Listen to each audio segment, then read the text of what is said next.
Good morning from my garden. This is a happy day for me because one of my favorite flowers has begun blooming. I planted these late.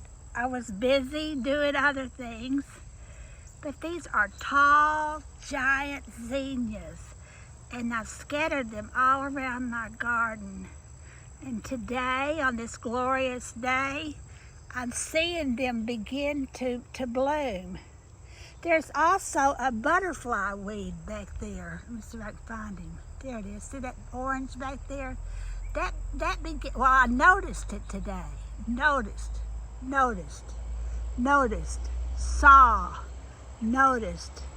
That is going to be our topic in the Artist's Way study in a few days, I think on Saturday. No, maybe today. Noticed. Another beautiful, that's a painting. That's a painting waiting to happen. And it's a dark pink zinnia and a sunflower, a short sunflower that has not reached maturity. I paint things from my garden. In fact, I'm a painter as well as a writer.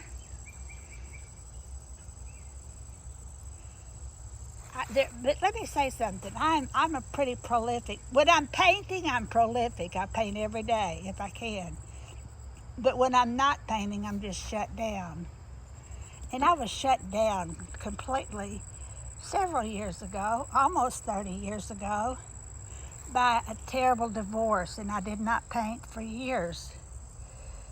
A friend realized what had happened to me. I was a totally different person, and she gave me the book, The Artist's Way.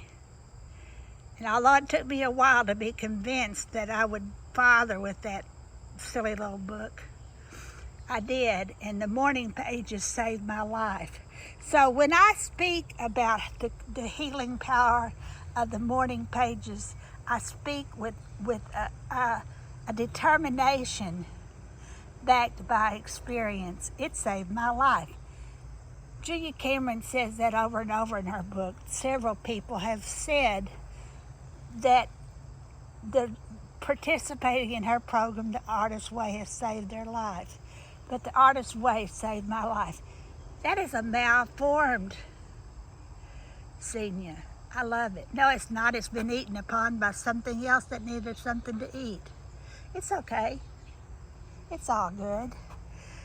This is my bottle tree bed. It's full of zinnias that haven't decided to bloom.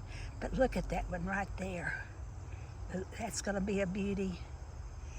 I love my garden.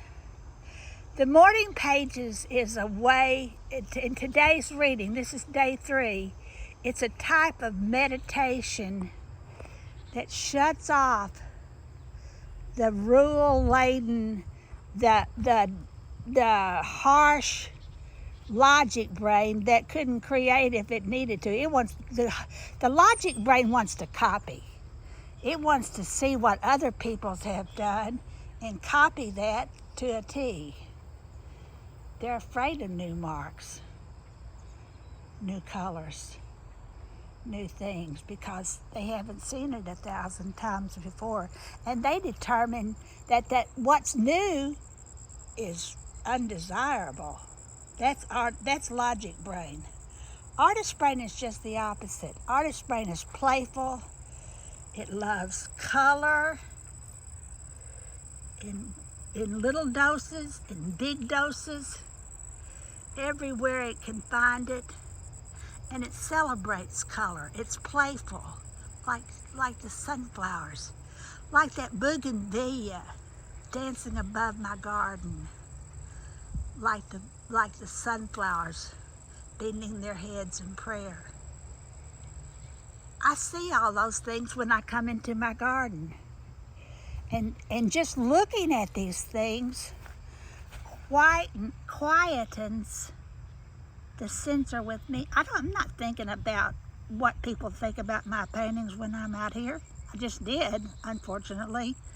I'm not thinking about whether people like my books or not when I'm out here. That is the farthest thing from my mind. that sensor, that logic brain is dispelled when I'm in my garden. It's dispelled when I plant my garden, when I till the soil. I'm not thinking about the negative things when if you live in Mississippi, you soon begin to think about how hot it is. But that's not the same thing. That is just a reaction to life. It is hot in Mississippi, and you have to get out in your garden very early in the morning in Mississippi because it's 99 degrees by 10 a.m. So I come early in the morning. I've said this before. I come to the garden alone while the dew is still on the roses. And that's when my muse and my God, which may or may not be the same thing, it's debatable, enter my spirit and help me make decisions about the rest of my day. Well, today we're going to start a new thing on my Artist Way study. You'll find a link to this video in the comments below. It'll take you to a place where I have attached a reflection log.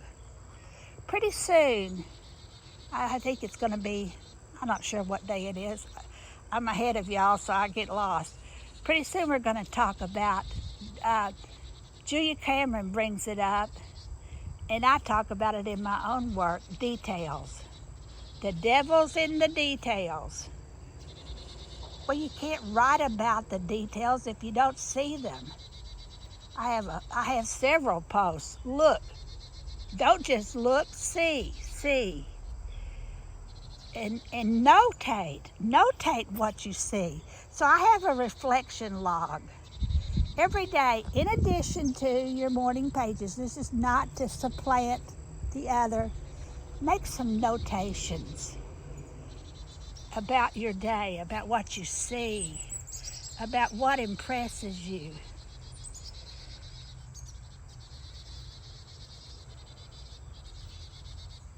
You know, learning to be thankful is one of the greatest reflections of all. This is a little tribute to my parents here that I've put in my garden. It's a scripture. So although I don't believe that the Artist's Way is talking about the same God in my Bible, I do believe in one God. I don't care which God you believe in. I think any God is a good God, almost. I almost think that. I certainly know a lot of people who are non-Christian that are wonderful people. But this little plaque came from my parents' gravesite. It was not, and it says, "Come unto me, and I will give you rest." That's true of my garden. It's true of my parents who were my mentors and my spiritual leaders and my physical, my creative leaders. It's true of my writing.